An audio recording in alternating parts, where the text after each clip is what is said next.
Coming up here onto the Namib Desert in southwestern Africa, those dunes may not look too terribly impressive in this scene, but they're actually hundreds to, in some cases, about 1,000 feet high.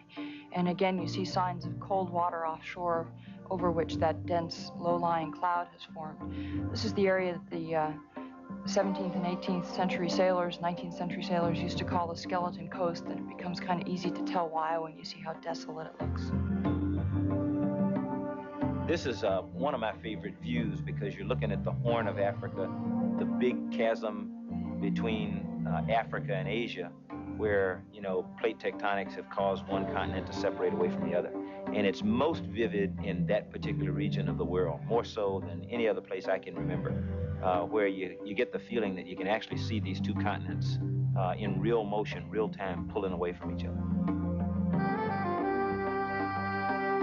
O Oriente Médio, o Rio Nilo no Egito e o Mar Vermelho no ponto da Península do Sinai.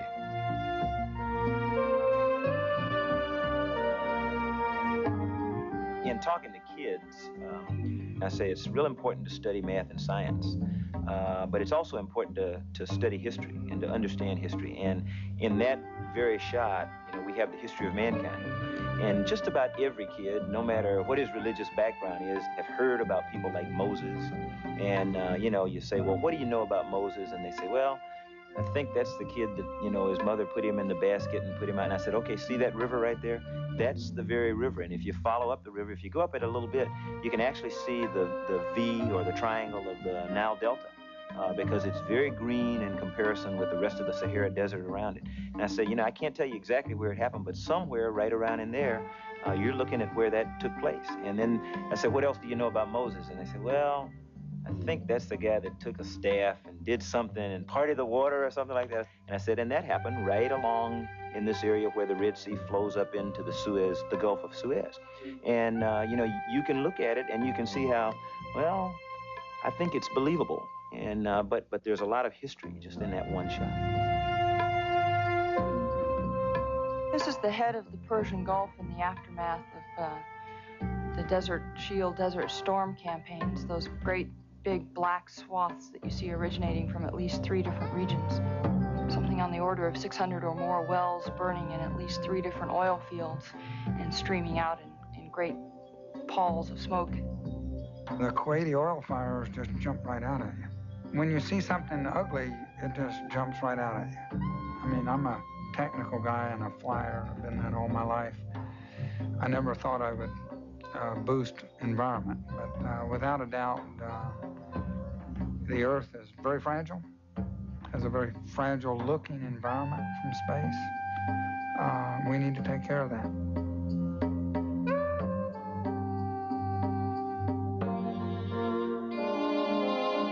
Os meandros do rio Volga atravessam a região central da Rússia e seguem até o Mar Cáspio. Já percorremos quase 13 mil quilômetros, 1/3 da volta completa de nossa órbita. À nossa frente, as estepes infindáveis que cobrem o leste da Rússia e os desertos da Mongólia. Mas é para o sul, na Índia, no Nepal e no Tibete, que estão as montanhas mais altas do mundo. On STS-31, the Hubble Space Telescope mission, we did have an opportunity to see the Himalayas kind of up close. And that was very impressive. When you look from 400 miles down at these massive mountains, and it looks like, ooh, I hope I don't fall because I'm going to get really beat up. And it looks like the mountains are really reaching up to you, almost ready to grab the shuttle. They're so massive and so rough looking. When people try to climb Mount Everest, after looking down there, you go, I don't believe they did that, you know, because it just doesn't look like it's conquerable. Ao sul do território indiano, junto à Baía de Bengala, a ilha-estado de Sri Lanka.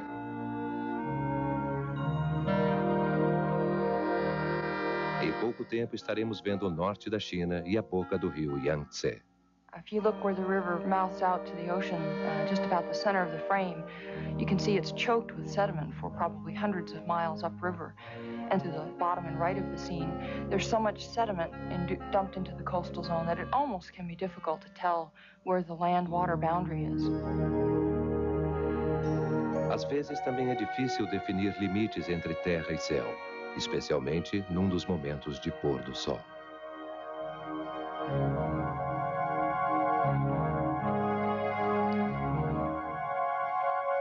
Já percorremos mais da metade da trajetória à volta do globo terrestre. Agora nos aproximamos da Terra de Baixo. Along the northern and the northwestern and the northeastern coast where people live, there are big inhabited areas that are quite evident to you from out in space. But most of the continent of Australia is barren. And you look at the deserts and you look at the little bodies of water and the mountains and everything. We call it the large boring landmass, but we say that in jest because it's pretty interesting to watch.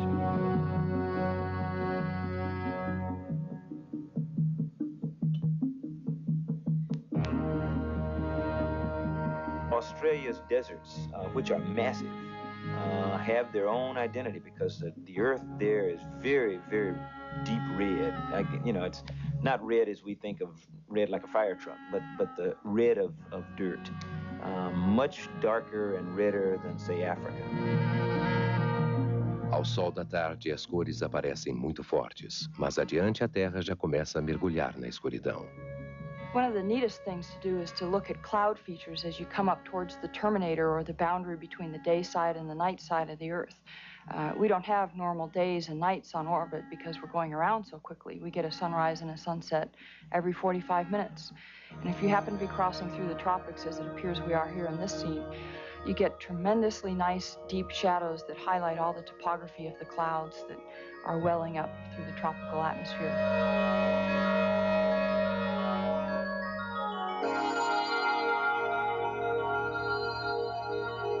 When you're on the space shuttle, you look down on the ground and you see the Terminator go by. You see the landscape go from light to dark. Everything beneath you is dark, and you're still in bright, shining sunlight. And you actually watch the sun set on the orbiter itself. And you watch the tone of the light soften and become slightly more reddish orange. And then with a speed that just amazes you, blink out.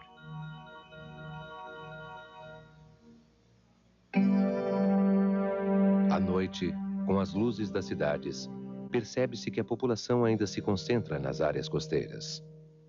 Esta foto, feita por satélite, mostra o percurso das redes elétricas nos Estados Unidos e o brilho dos países ricos da Europa e Ásia, da Inglaterra e Alemanha à esquerda, ao Japão à direita. Na tomada global, percebe-se que todo o hemisfério sul está escuro e os poucos pontos iluminados que aparecem correspondem às queimadas que devoram a floresta tropical. Nesta outra tomada feita da cápsula espacial, a Lua parece brilhar exatamente acima de Atlanta. Vemos aqui a costa sudeste dos Estados Unidos, mas como se estivesse de cabeça para baixo em relação ao que estamos acostumados a ver nos mapas. Aqui está Charleston, Carolina do Sul, no centro da imagem, e praticamente toda a Flórida aparece delineada à esquerda.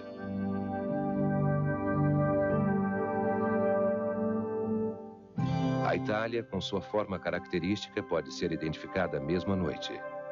A partir de Milão, acima, as maiores concentrações de luzes correspondem às grandes cidades. Um pouco mais para o interior está Florença, depois Roma, na costa oeste, e Nápoles, mais para o sul. A leste, as águas escuras do mar Adriático contornam as áreas iluminadas de pequenas cidades turísticas.